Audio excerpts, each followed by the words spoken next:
Why is it a close-up on me to start with? I don't like that. I feel victimised here.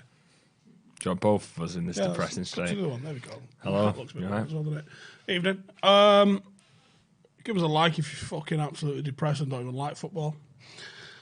Yep, pretty much. I wish I didn't. It's mate. One step forward, 2 steps back. Jesus, titty fucking Christ. It's just not. It's just. I just don't know what it was today. It's Casey, by the way, from Stretford Paddock. Hello. I am here. I'm sad. I want to cry.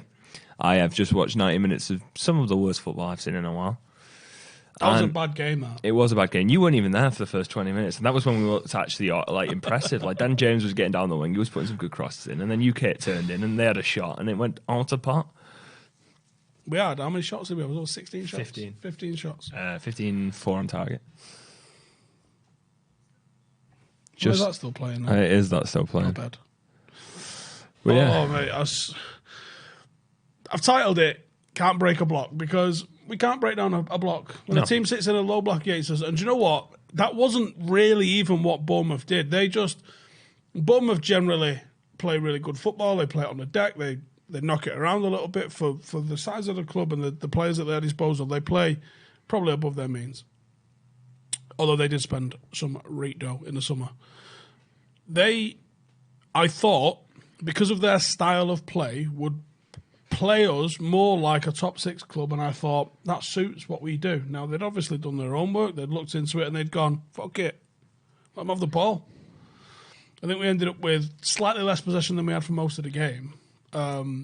But having all that possession is no good to us. Yeah, I think it was 57-43 in the end to us. The fact is that Bournemouth haven't been playing well recently. They've not been scoring, and they've been defending well, but they've not been scoring. Oh God, yeah, they've scored nothing. I know. So they probably today was like, why don't we're not gonna get any glory out of trying to outscore them? So what they went and did was they went and blocked us off for 9 minutes, and then we poorly defended, and Josh King took a chance for. Yeah, it did, yeah. I don't even know where you start with this because it's just covering all ground, and it's, you're never going to see me wigging out and kicking off. It's not my style, but you go, we knew it was going to be a long, hard slog. It was nice to get a run of 3 wins together, no matter how they come or what composition they come. And I thought we had a very good opportunity to make it not just 4 from 4, but actually 6 from 6. Because they expect us to beat Partizan at home, and then they expect us to beat Brighton on the road as well. Isn't the road, isn't it? It is away. Yeah. No, I think it's at home. It's at home? It's at home, yeah. Whatever. So I expect us to go all the way through to that Brighton game, and I thought they was winnable games for us.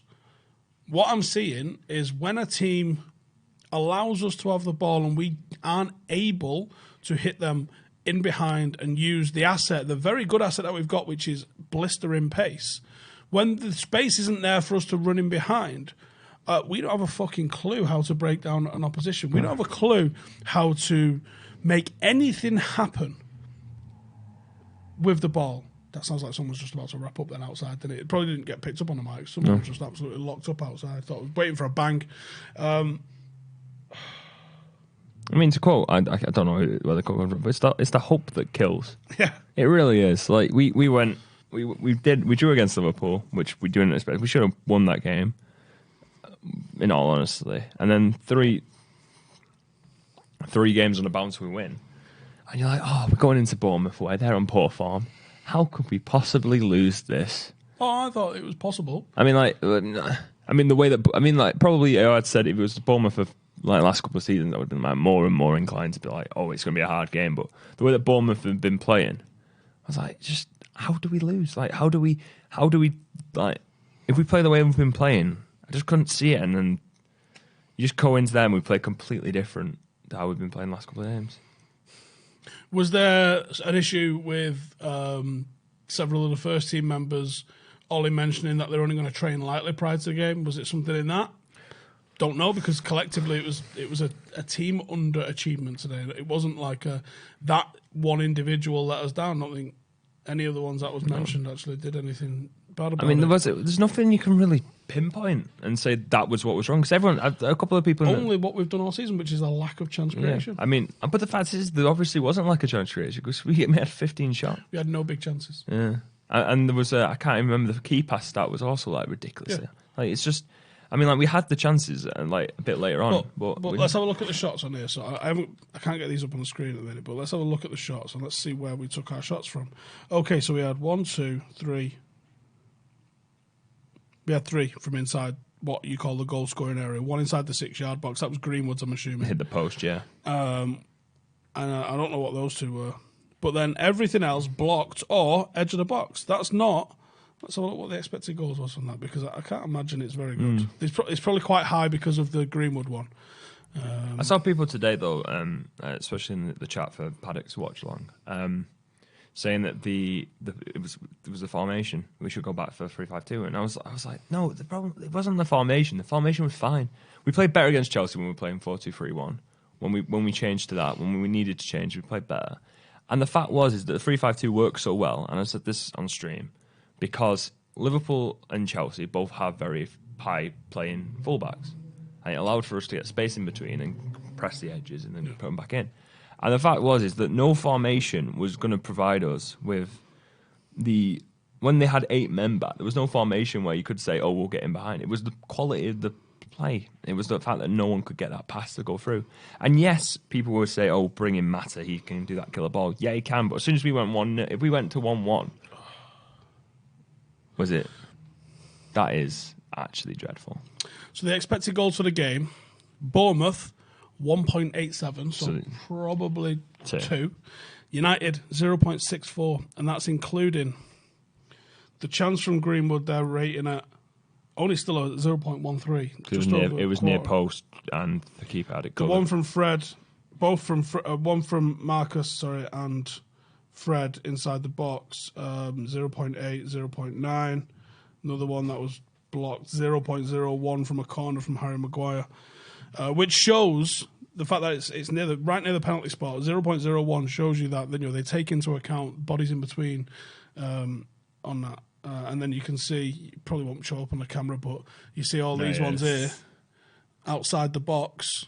This is where we shoot from. Now, if I show you Bournemouth's chances, the size of the chances they had, their one they scored was 0.72, and one that we got saved, another Josh King one, 0.53, showing you that the quality of the chances we was on the receiving end of were just far better than ours.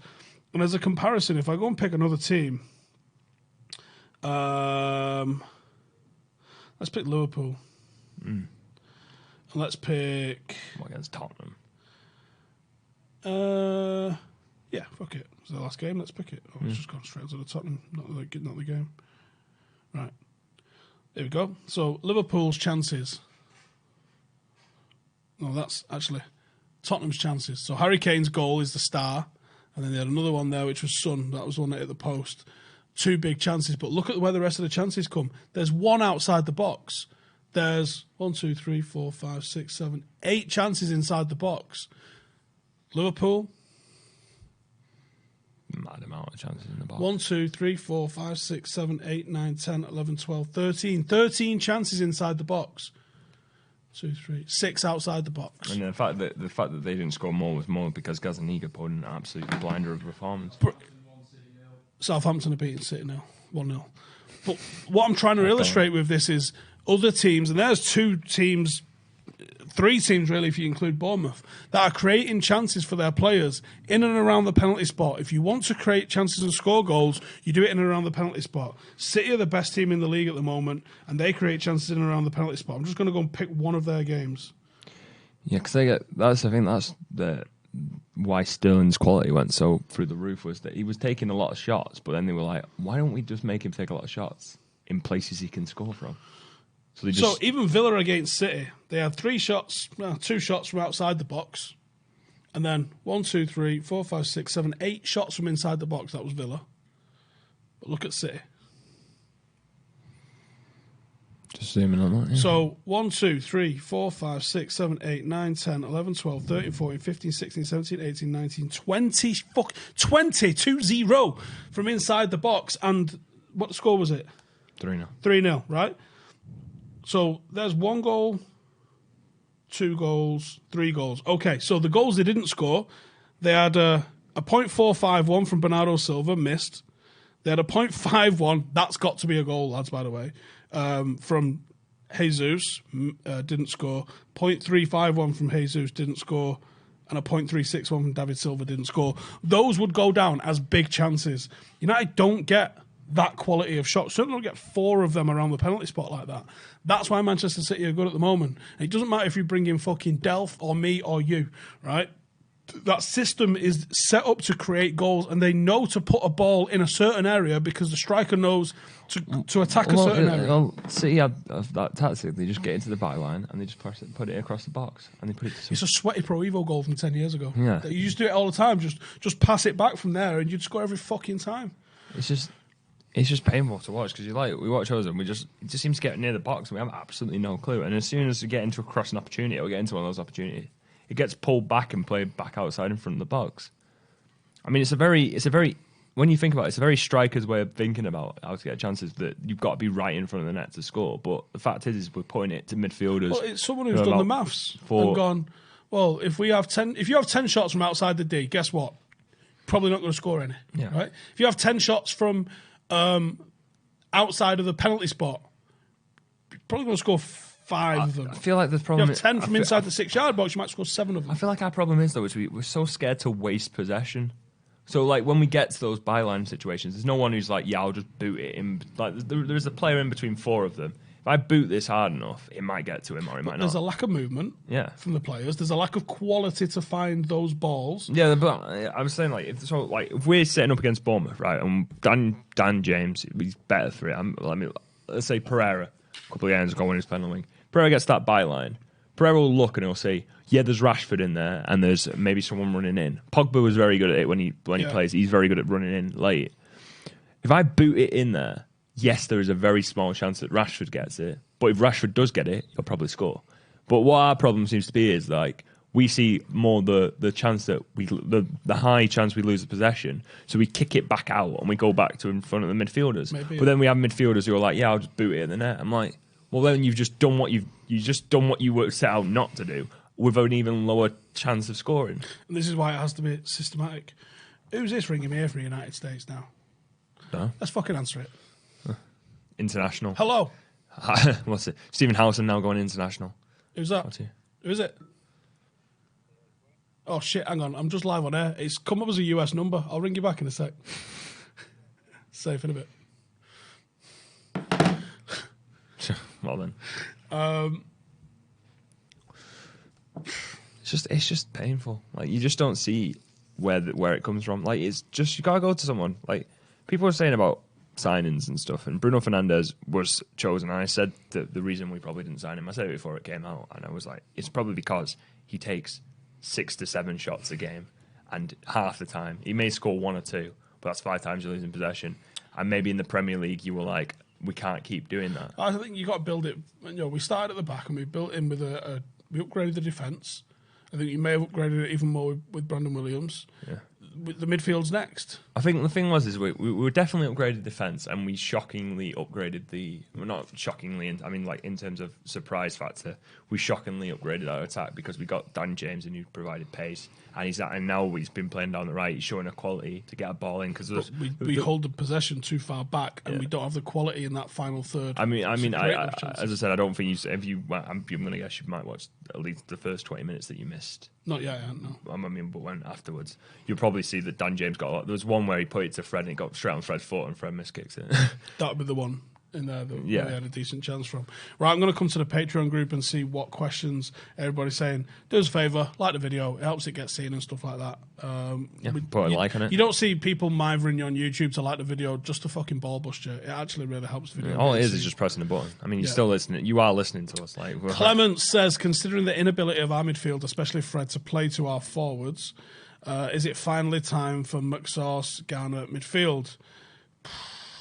It's not really in Garner's repertoire as well. I know he scored a fuck ton of goals in the 23s this year, but it's never really been his thing. He's always been... But is that more his step up in quality from the rest of the under 23s, rather like his ability comparatively, possibly, rather than the fact that he's a goal-scoring midfielder? It's not what he does. He's just better than what he's playing against at the minute. Only positive, Young is suspended. Yes, I agree with that. Dimitri, how is it possible to beat a team where we have more possession with the players that we have? And I think this is the fundamental issue.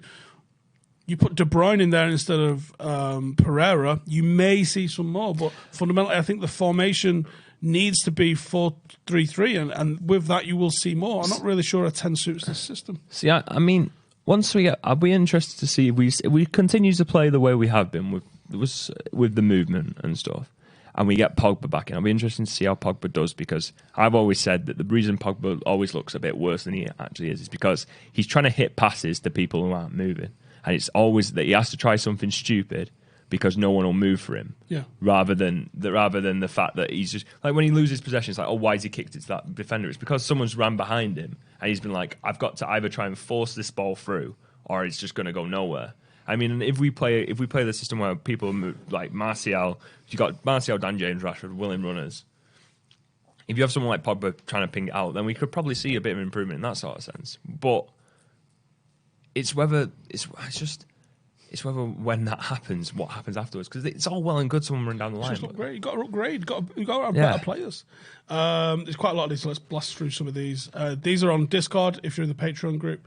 The difference when Brandon came on was immense. Ashley Young is awful and our midfielders don't have a killer ball in them. Pogba is needed. Not just Pogba, but apparently Liverpool are losing as well. Yes, I agree. Nabme, what would I say Ole and the coaching staff need to do since we are conceding a goal every game and it's always due to a defensive error? I can point a little bit at the midfield because you concede less chances if your midfield stops them. I honestly think you've got to upgrade the midfield. You got to upgrade the midfield, and the fact is, like, I don't. Every answer is upgrade the midfield. Upgrade the midfield, and you probably just need to just go. Why can't we win a coin toss? Upgrade the midfield. You do need to get into a mentality where they're like, right, look, just stop switching off, because the fact is, it's not anything. How we're setting up defensively is pretty solid. Like, it's just every single time it seems to be like someone just doesn't mark his man, or someone just not quite there yet, or there's no, I don't know. Alk United coach till January without a creative midfielder. I mean, everyone's thinking, right, get to January, we'll sort it. And I think they will, because I think they know they fucked him in the summer by allowing some quality to leave and not being able to replace it. But I'm not certain. No, you're not. Especially if they're about to sell. Yeah, the fact is they might buy on the Never Never, though, which is a move they do, so... It's just like, how do we go? Everyone's like saying, "Oh, throw youth in, throw everything." The fact is that the team we have now is the team that we're probably going to play until the end of like this year. Is that like you saying, "Oh, we'll throw in Gomez and stuff"? Like, what do they like? What I mean, what difference is that going to make? Because the fact is that if it's a whole team quality issue. Like, yeah, getting in someone in January who's Premier League proven and has those high numbers, but getting someone in who doesn't have the Premier League experience, will have a lot of pressure on their back, because everyone's like, you are the answer to our problems. We've seen that before as well. Yeah, it's just like... Masters of Hydra says, did that performance feel like a mid-table side? A lot of effort with no penetration. That's what we are, mate. Too late with the sub, says God. Why do I think he leaves it that long? Again, because what he's got to piss with is a small cock. Why do you believe our build-up is so stagnant? Now, this was and is my criticism of McTominay. Off the ball, the leadership, the commitment, he looks fantastic, especially in a counter-attacking side. When you've got possession, McTominay does tend to slow the ball down, does take a couple too many touches. When have you seen a ball go from McTominay sort of in the 6 area through a load of bodies into a channel and you've gone, fucking hell? Oh, I'll tell you when. Never. That's when. I mean, McTominay I think he has ridiculously high take-on numbers. I think he has higher than Daniel James in terms of take-on. He holds on to the ball a bit much for me. And that's what I think slows down our build-up, because I think he takes it overcomplicates. I think with that sort of sense, and why I build up so silence is it is a reluctance to risk possession. That is what it is. It's a reluctance to be like, we can either score here or lose possession. Maybe. And the fact is, everyone in their head's like, we've been told we can't lose possession, so I'm not going to do that ball. Ryan, Ryan, what does Brandon have to actually do to start over Young? Is it a fitness/adaptation issue? Another reason? I think he just wants to blood him in slowly. I just don't think he wants to just throw someone in the deep end. That could be the turning in the corner is this suspension of Ashley Young now. Because if he has a great game and he follows that up with more great games, he's probably going to play against Partizan unless they switch it up now and let Young play then. But you can't necessarily drop him. Laird's on the cusp. We'll see what happens. Because I think if Laird plays on Thursday, that's probably more an indicator of, and Laird plays well, then it's like that's two good players behind Young. And that's more and more pressure on him to be like, why is he still there? Yeah. If you have two players and then Shaw injured, who's going to come back to be like that position? Renek says we lack chance creation. Where do I think that comes from, and how do we manage it, especially against smaller teams? Upgrade the midfield. I know it's a cop-out answer almost, and I'll agree with you if you said that, but that's what I think needs to happen. We need better footballers. Top and bottom of it. O'Brien says, in your honest opinion, how long will Ole last? Do I think he's out of his depth? No, I think the team's fucking dreadful. He might well be out of his depth and he might well not be the guy that can take us forward, but I think judging him on this team alone is unfair because this is the worst fucking football team we've had in 30 years, especially without Pogba. I mean, out of a manager being out of its depth's an interesting thing because, like, you've got a manager's only as good as the players he has. Because you could say, oh yeah, we'll get someone who has better pedigree, like say Allegri. Oh, like I don't know, Jose Mourinho off the top of my head. You know, yeah. Well, I mean, like everyone's won a league everywhere, yeah. Exactly. No, but the fact Louis van Gaal. Louis van Gaal, yeah. What about him? Just it's, I mean, Ferguson when he first started, everyone was like, yeah, out. Like, but the fact is like, I mean, Ferguson didn't come as the most like lauded manager of the time, did he? Really? I mean, he was a prospect. He'd split up the duopoly that was in Scotland, but no one ever knew if he could do it down here. And you can imagine when it went tits up, like Fergie did. He steadied the ship. He became 11th in his first season, then became second. And I can imagine people like, he's fucking got it, the lad. United spent a lot of money on the likes of Brian McClare, Pallister, Bruce might have been a big signing, he might not have been, I can't remember off the top of my head. Loads and loads and loads of players. Fucking Ralph Milne. We'd spent big dough on a lot of players, and it wasn't working out for him. Hence the bed sheets. Someone was talking to me this about the other day. When that lad took the bed sheet in with Terrar Fergie on it after 3 years, 3 years of crap football and rubbish or whatever it said, they said that lad didn't get punched in the fucking stands. Like, people agreed with that banner. There was a lot of people thought this guy didn't have a fucking clue. Now, when you put over a 2019 sort of mentality over it, he came 11th, second, you go, progress. Then 11th, you'd be like, fuck's sake. Then 13th.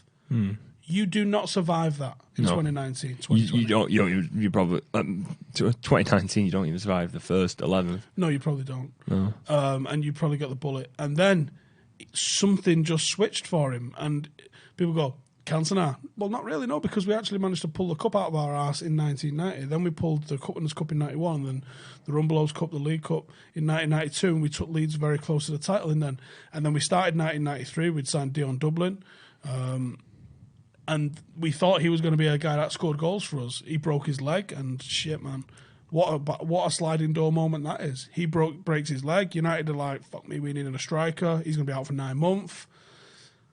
Leeds United phone up about Dennis Irwin, and while he's on the phone, Fergie goes, ask him about Cantona. So he's like, what are you doing about Cantona? Like, you can fucking have him. £1 million. And he's like, done. And history gets changed. Yeah. We try to sign David Hurst, for fuck's sake. David Hurst. That's the sliding door moment of every fucker's career here. So I think until Solskjaer gets his talisman, he's got a lot of young players that are doing all right for him at the moment, and it's all right. Is Maguire going to be a talisman? Not really. He can just be a steadying hand at the back and a bit of a leader. But you need 3 or 4 or 5 leaders to go along with promise, and you need a bit of magic somewhere. Where's the magic? We don't even have a Zaha-style bit of magic. Is that a magic, a bit of pace from Dan James? It's a fucking shit trick. I mean, it's just... I mean, like I said, the fact is, a lot of fans are like, oh, we get Allegri in. And it's just... Well, I think anyone who's saying get Allegri in has never watched Allegri because they would lose their shit over him. The way they pulled their fucking air out over Jose's defensive football. Oh, Allegri would be like, cool story, check this out. Allegri, cool story. Let me just get all the players in I need. Every single one. A whole 11. Built exactly the way I want him to play. It's very like Sarri in terms of the fact that he had one trick and it worked for 4 years. Louis Lives 98 says, Who do I think will lose their place in the squad for the next match? No one. Who's knocking on the door to take someone's place, bar the young Williams situation, which has already sort of been predetermined, hasn't it? So, like, there's not anybody like... We don't have Rooney or Zlatan or Memphis or someone that's just not been given an opportunity. We're fucking shit. Yeah. I mean, like, the only one you'd say is maybe Tuanzebe coming in, but the defence isn't the problem. Like, you could say, Tuanzebe, Lindelof, it's like... But that doesn't change anything in terms of our differences. That's all. I think it's even more clear. Reece says, even more clear to see how we need a 10, Ericsson or Madison. Yeah, someone with genuine quality on the ball, yeah. Someone that can actually dictate play. Like I said, McTominay's been good this season. Is probably an absolute shoo-in for Player of the Year. But he doesn't possess that quality on the ball, what makes you just go, fucking hell. I mean, the one that you want is, when I say it's Milinkovic-Savic, because the fact is you put Milinkovic-Savic in that midfield, he'll absolutely kick 7 bells out of everyone. But then he's also, you give him a ball and absolutely boot it. What does a midfield of Savic, Neves, McTominay do? Basically make sure that the other team can't play and we can play very well. Oh, you mean what a midfield's meant to do? Stop the opposition and create chances for your attack? Oh, you'd be scared to death of that midfield. Like you'd be scared to death of giving Neves any sort of space. You'd be scared to give death of going anywhere near Milinkovic-Savic. And then... So you've got 2 goal scorers, 2 chance creators. In McTominay and Savic, you've got 2 people who'll probably fight you. Yeah. You know, I don't know what Neves' temperament's like in terms of that sense, but I don't think he's a shithouse. No. We seem to do better against teams that attack more and give us space. When a team sit back, we don't seem to be able to break them down. Why is that? Lack of quality. Now, I did sort of ponder, are we seeing like a diet version of what we saw with Louis van Gaal, where we're very good against the top 6, but we just don't have that X factor to be able to break a team down that doesn't want to play against us. We saw this so much with Louis. I mean, it's almost eerie how these are mirroring each other. Is he going to get more time than Louis got? Because the team that Louis couldn't do it with, remember, had Falcao and Di Maria and Schweinsteiger and Rooney and it was one of those, technically Van Persie for a bit. It was one of those situations where the fact is when we're given space and we're given time, we're all right. Not space. When we're given space to play into and stuff like that, it seems to be all right because it allows us to hide the fact that some of our players aren't the best at passing when they have like 15 yards of space to pass into. We've got loads of these here. Let's get through these. Let's get through them. Yeah, go on. If we get Europa League again, should the competition leave it, or should we drop the competition or leave it strictly for young? You can't drop the competition. Can't drop the competition. Who do you think? Jurgen Klopp. Like, can we just not do it? Just not do it. Or can we just get the? I wanted to be youth this year, to be honest. I guess it's been a bit like that. Louis, what other tactics or systems do I believe this squad is capable of doing besides relying on counters? I think pretty much the 2 systems we're seeing are the best ones we can go with. I mean, like 4-1-2-1-2 diamond doesn't. We don't have the deep fullbacks to do that. No, not really. No, certainly we don't. He doesn't play for the strength of the fact that we have Rashford, who's good at playing the wing, or we have James, who's decent at playing on the wing. I think the 3-5-2 is a potential because of the 2, and I wonder how much of the reason we played the 2 was because Marshall was out and there was like James and Rashford will play there. Why did we start to kick on in the last 10 minutes of the game? Because they totally sat back. I think it was at one point someone flashed up a stat 86% possession from United. Last 5 minutes. Yeah, we just needed to score. Like that's. Is Angel the most creative, fit player at the club? Says Henry. Him or Levitt, maybe. Levitt's physically not ready for the Premier League. Levitt's got vision and a touch and a pass into the final third that you would fucking... Jesus. There's a lot of Neves about him. But he won't get his opportunity for a while yet. He may need a loan before he comes back ready, I would think. Would Angel better be suited to playing the creative role over Pereira? I think there's a lot of places Angel could play. I mean, I've seen him do brilliant bits as a 6, and everyone thinks he's a number 10, but he's a number 8. He's a number 8 in the Iniesta mould, not in the Milinkovic-Savic, Pogba sort of mould. He's a number 10 that's obviously... But do you know what? He's the most foul player in the fucking world. And a bit like Dan James, you use that shit to be an asset. Yeah. And, you know, like, we're only scoring from fucking free kicks and penalties. Well, let's get some more free kicks and penalties. I feel like Pereira stays in for his temperament, the fact that he just seems to be very, very angry a lot of the time. This is a good comment. Ed, if the Saudis come in, do you think they will sack Ole? I do. I actually do. Maybe not immediately. It's such a weird situation because we basically are lumping the Saudi owners in with what we saw at City and everything, but they could be completely different. They could be like, we just wanted to own a football club. They could, or they could be like Roman Abramovich off his head. Exactly. They could be like. Where it's like, you didn't win this weekend. We're lumping in with the money. We're lumping it in with all these big money, like I think like City, Chelsea's. What if they're the worst aspect of the Glazers, and you've got all the human rights shit on top of them as well? We're all like Mbappe on the bench. Mbappe on the bench. They don't even care about stock prices. They're like, we just wanted to own this football team. Yeah, we just want to own the football team, and they even rinse even more money out of it. And you're like, what? Yeah. Are we not getting Mbappe? No. I love how Mbappe's the first guy that everyone thinks of that you're going to. We've got you a French right winger, like very familiar name with most of your club. Mbappe, no, Gabriel Overton. He's come back. Louis says, although it's good that Greenwood's getting nudged into the squad little by little, do I think he deserves more time to make an impact? Yeah, but he's not really an impact sub kind of guy. He's a guy that plays from the start and gets you goals. Was playing our whole 11 against Chelsea a bit short-sighted as the team needs to go deep in the competition? I think we probably do need to play our 11s for confidence reasons because we can't put a fucking run together. It was a momentum thing. We needed to play the full strength team because we needed the win. If we lost that game, it was just going to be. Well, I mean, I was like, oh yeah, we're going to lose some momentum. We lost it anyway, but we were definitely going to probably capitulate. Do we need to find a new way of playing against the team, smaller teams? Yeah. Do you have an issue with an aerial ball? Maybe. Let me have a look at it back again. It's hard on a live stream, especially when it was the fucking. This is what people are saying about Mandzukic, and we definitely have an issue with an aerial ball by the fact we keep whenever you put a Maguire in the box, we can't seem to find him. You can see it from our crossing that our finding people in aerial balls not good. Matt says, can we get these human rights abusers in, please? Prof. Zach Adams says, we're going to be consistently inconsistent, and that's a fact. Can we as a fan base accept that and look to the future, or are we doomed to previous successes to become Arsenal 2.0? I think that you almost have to endure some shit to see what's going to come out of it on the other side. But you don't know if you're enduring shit to build for a better future, or are we going through our Jordan Ibe moments at Liverpool? Or I'm just trying to think of some of the utter toss they've had. The Barini. Are we in the Barini era where we he just needs a bit of time? You kind of don't know. If you look at Barini's CV, it's just one of the weirdest reunions in all. It's I think he started in the youth team at Chelsea. Then he went to a random Italian team. Then he went to Liverpool. Then he went to Sunderland. But then he's gone to AC Milan. And just this is 10, 20 years ago, that would be the CV of an actually top-class player. Henry, will we ever see Ollie criticise players publicly? I don't think so.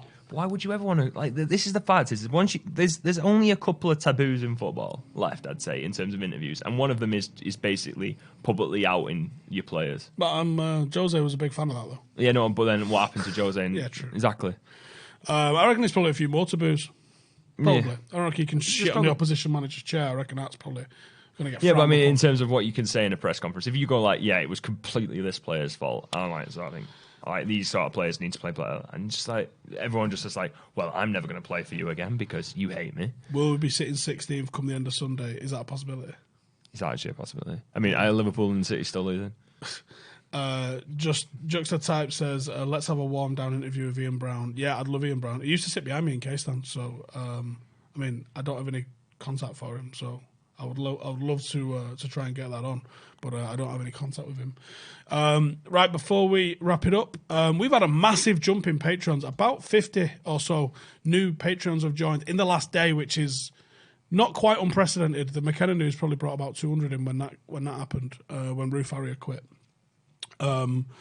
But we've had about 50 or so new patrons. This channel is supported by Patreon. Everything that we do on Stretford Paddock is supported by the guys on Patreon. And we've got some goals and levels that we're trying to attain to. And when we get to those goals, we do more content and treats and shit like that. The first one of the sort of revamp that we've had on Patreon is United Legend at Hotel Football. And we was ideally looking at December for that.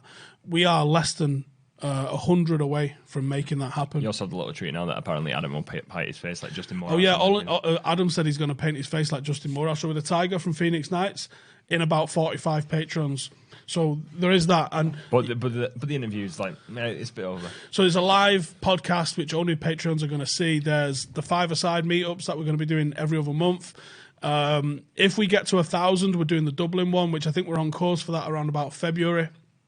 Dublin one, we're going to come, bring half the studio with us, play five-a-side, bring our Irish Champions League winning legend, and it's not John O'Shea for everyone not thinking it was, over, have a few beers, do a live podcast again, which the video will only go out on Patreon for you guys to see. And there's the questions that we get on the live videos like this. There's a matchday Discord chat, which is probably carnage. There's a weekly Q&A podcast, which doesn't go out anywhere else. There's behind-the-scenes vlogs from what's going on inside the studio. There's going to be, I think in about 2 or 3 weeks, there's an on-site pizza review. Or it might end up being food reviews where we go and chat to some of the vendors in Manchester and just do just a bit of a different podcast. It doesn't affect any of the content that goes out on the main channel, although it does help to improve it. But you get a shitload of extra content by being a Patreon member. And if there's any Patreon members in the comments now that want to say why they joined or if they recommend it, or even if they don't recommend it, I don't fucking censor that. It's your opinion. If you think it's a good idea, if not, sound, that's your opinion. But like I said, this channel is supported by those on Patreon. The link is in the description. Go read it for yourself, see all the benefits that you get, and if you decide to do it, it's about £4 a week in the UK. It's available worldwide. It's the cost of a pint for all of the free content that you get, the near daily content you get on this channel, and then all of the extra shit that you get on the Patreon channel as well. So we are aiming for 750 by the end of November. If we get that, then early in December we will have a bit of a Patreon Christmas party / live podcast / piss up with a United legend, a local United legend in Hotel Football for a live podcast and all that kind of good shit. So if you fancy any of that stuff, then hit the link in the description and check it out for yourself and make your own mind up. And there's all sorts of stuff going on as well in terms of like the five-a-sides, and I mentioned on the Paddock stream before that we're trying to do some more football content with Stretford Paddock. We are going to put an 11-a-side team together. So if you play and you're local, we're going to start with a 6-a-side team, probably do a trial in January. So let me know if you're interested in that. And then there'll be an 11-a-side one, which we're going to recruit for properly in the summer. And trust me, we've got some big fucking ideas for how that's going to go off. But thanks for checking us out. Make sure to subscribe. Hit the link in the description for Patreon. Check out more of Casey on Stretford Paddock. And trust me, if you've not seen any of the Stretford Paddock videos, tomorrow's comment club is going to make you cry with laughter, especially if you know what Phoenix Knights is. So go check that out tomorrow, and I'll see you on Monday for 5 things that we learned getting beat by Bournemouth.